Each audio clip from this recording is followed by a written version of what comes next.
এই যে ঘাস, ঘাস আর খড়, দেশি গরু একদম, এই যে ঘাস খাচ্ছে। আরো দুইটা গরু আছে।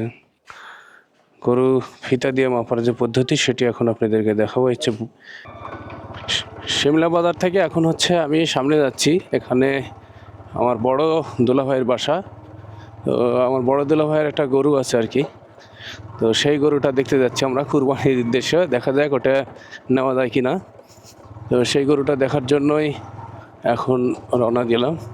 শিমলা বাজার থেকে সামনেই বাসা, এটা বলা হয় হচ্ছে এটা শিমলা গ্রাম আর কি, শিমলা গ্রাম। সনাতন ধর্মাবলম্বী অর্থাৎ হিন্দুদের হিন্দু পাড়ার সামনেই আর কি, সাহাপাড়া বলে এটা। সাহাপাড়াতেই এখন সেই গরুটি দেখতে যাচ্ছি।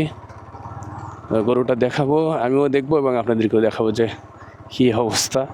আমরা আসলে ছোট একটা গরু কুরবানি দেবো। আমি মূলত খাসি কুরবানি দিই সবসময়, গরু কুরবানি দিই না। আর এটা হচ্ছে আমার শ্বশুরের জন্য, মূলত আমার শ্বশুর গরু কুরবানি দিবে, তো সেটার জন্য দেখা।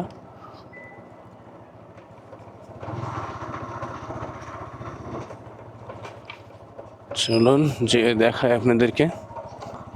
এই রাস্তাগুলো এখনও পরিবর্তন হয়নি, কবে হবে জানি না, এখনও মাটির রাস্তা আছে। আর কাদা, বৃষ্টি হলে এগুলোতে চলাফেরা একেবারে খুব কঠিন হয়ে যায়।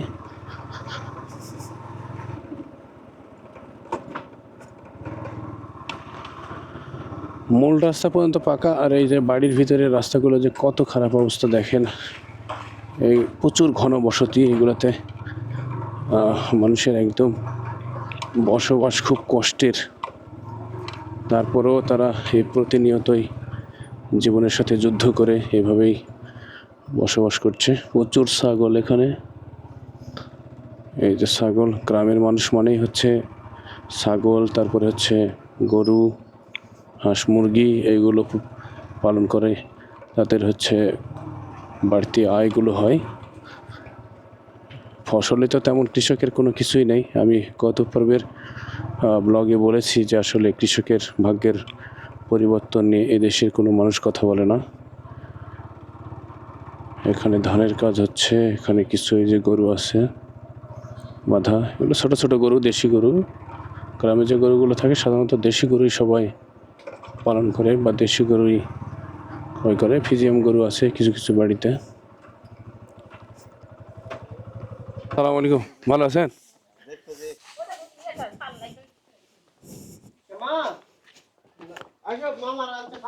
এই হচ্ছে গরুর ঘর, এটাই পছন্দ আছে তোমার দাদুর? আচ্ছা আচ্ছা, এই হচ্ছে গরু। কয় দাঁত এটা? দাঁতে নেই এটা, কয় দাঁত সবুজ? চার দাঁত, চার দাঁত। আর একটু যদি খাবার চাটা দিলে এটা বেলুন হয়ে গেল রে, বা বেলুন হয়ে গেল নি, আর একটু চাটা দিয়ে দিলে খাবার। তবে ঘাস খাওয়া গরু তো একেবারে পিওর। হ্যাঁ, ফিতা লিয়ে এসো দিনি ভাগনে, ফিতা দাও, মারা মারা দিনি। কীভাবে মাপ লিছিলে, দাও দিনি, লিয়ে এসো যাও দেখি। এই হচ্ছে গরু, 4 দাঁত বয়স, এবং গরুটা খুব সুন্দর। গরুর সুন্দর, কিন্তু অনেক সুন্দর না? তাসিন পছন্দ হয়েছে? অনেক সুন্দর গরু এটা। এটা হলে দেখা যায় কথা হয়ে যাবে ইনশাল্লাহ। থামো। সুন্দর ভদ্র গরু, ভদ্র গরু কিন্তু এটা। এই যে ঘাস, ঘাস আর খড়, দেশি গরু একদম, এই যে ঘাস খাচ্ছে। আরো দুইটা গরু আছে। গরু ফিতা দিয়ে মাপার যে পদ্ধতি সেটি এখন আপনাদেরকে দেখাবো। ইচ্ছে এই নিচের বেড়ে খুব সুন্দর গরু, তো লাফালাফিও করে না, খুবই ভদ্র একদম। একদম টানে নাও, কত ধরো, এভাবে ধরো। হ্যাঁ, স্ট্রেট হ, স্ট্রেট হ, স্ট্রেট হ বাবা, স্ট্রেট হ। 54, হ্যাঁ, এটা এটা ধরো 54, এখান থেকে পিছনের রোডে। হ্যাঁ, থামো থামো, 42ই ধরে নাও। 54, 42। এখন আমরা হচ্ছে 54, 42, 54 গুণ 54 গুণ 42 ভাগ 660, 185 অর্ধেকের বেশি ধরা লিখবে। আচ্ছা 50% ধরলো 100 কেজি হবে তোমার গরু।